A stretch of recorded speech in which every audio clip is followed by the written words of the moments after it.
భద్రాచలంలో జరిగే శ్రీ సీతారాముల కళ్యాణానికి ఏపీ ప్రభుత్వం తరఫున హాజరు కానున్నారు డిప్యూటీ సీఎం పవన్ కళ్యాణ్. ఆంధ్రప్రదేశ్ ప్రభుత్వం తరఫున ముత్యాల తలంబ్రాలు సమర్పించనున్నారు. ఇవాళ సాయంత్రం భద్రాచలం చేరుకోనున్నారు AP deputy CM Pawan Kalyan. Pawan పర్యటన నేపథ్యంలో భారీ భద్రతా ఏర్పాట్లు చేస్తోంది తెలంగాణ ప్రభుత్వం.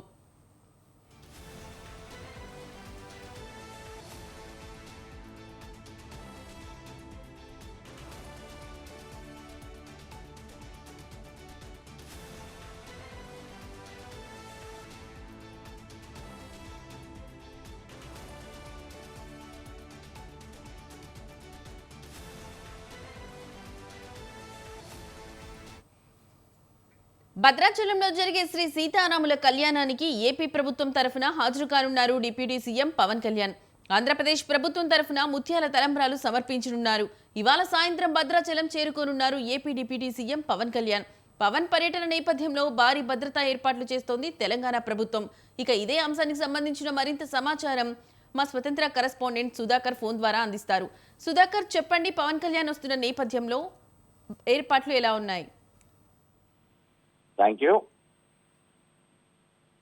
రేపు శ్రీరామనవమి కావడంతో పాటు భద్రాచలంలో సీతారామచంద్ర కళ్యాణ మహోత్సవానికి ఆంధ్రప్రదేశ్ ఉప ముఖ్యమంత్రి పవన్ కళ్యాణ్ ఈ రోజు సాయంత్రం భద్రాచలం చేరుకోనున్నారు.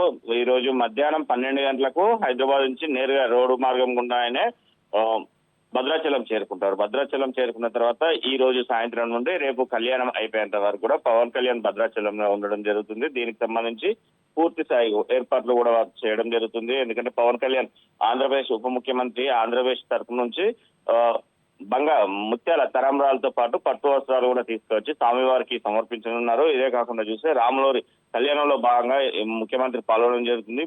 పవన్ కళ్యాణ్ కు జెడ్పీఎస్ కేటగిరీ భారీ భద్రత కూడా ఏర్పాటు చేయడం జరిగింది తెలంగాణ ప్రభుత్వం. ఇదే కాకుండా రేపు కళ్యాణం అయిపోయేంత వరకు కూడా అక్కడే ఉంటారు కాబట్టి అతనికి భారీ భద్రత కూడా ఏర్పాటు చేయడం జరుగుతుంది. దీంతో పాటు భద్రాచలంలో మొత్తం అన్ని ఏర్పాట్లు కూడా కళ్యాణానికి సంబంధించిన ఏర్పాట్లు కూడా పూర్తి స్థాయిలో అధికారులు అక్కడ కలెక్టర్ ను ఈఓ ఉండి పర్యవేక్షణలోనే మొత్తం పూర్తి స్థాయిలో చేయడం జరుగుతుంది. నిన్న కూడా మంత్రి తుమ్మల నాగేశ్వర ఆధ్వర్యంలో కూడా కమిటీలు వేసుకోవడం జరిగింది. ఇతరాంత విషయాలు ఎవరికి వచ్చే భక్తులకు కానీ ఎవరికి కూడా ఇబ్బందులు ఉండకుండా చూడాలని చెప్పేసి ముందస్తు జాగ్రత్తగా చెప్పడం జరిగింది. దీంతో పాటు ఈ రోజు సాయంత్రం నుంచే విఐపీల తాకిడి ఎక్కువ ఉంటుందన్న ఉద్దేశంతో పాటు అక్కడ చుట్టుపక్కల ప్రాంతాల్లో కూడా ఎలాంటి ఇబ్బందులు జరగకుండా ఉండాలని చెప్పేసి భారీ భద్రత కూడా ఏర్పాటు చేయడం జరిగింది. పవన్ కళ్యాణ్ కు ముఖ్యంగా చూస్తే జెడ్+ కేటగిరీ భద్రత సిబ్బందిని కూడా ఏర్పాటు చేయడం జరుగుతుంది. మొత్తం ఈ యొక్క భద్రాచలం చుట్టుపక్కల మొత్తం మూడంచెల భద్రతను కూడా ఏర్పాటు చేయడం jరుగుతుంది. ఎందుకంటే రేపు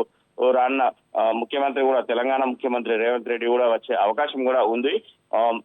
తెలంగాణ రాష్ట్ర ప్రభుత్వం తరఫున ముత్యాల తలంబ్రాలతో పాటు పట్టు వస్త్రాలు కూడా సమర్పించడానికి ముఖ్యమంత్రి వస్తున్నారు. అదే కాకుండా జిల్లా నుంచే రాష్ట్ర నలుమూలల నుంచి కూడా ఇతరాంత మంత్రులు కూడా రానున్నారు. ఇదే కాకుండా మొత్తం భారతదేశ వ్యాప్తంగా కూడా విఐపీలు వచ్చే అవకాశం ఉందని చెప్పేసి ముందస్తు భారీ భద్రత కూడా ఏర్పాటు చేయడం జరుగుతుంది. లక్ష్మి.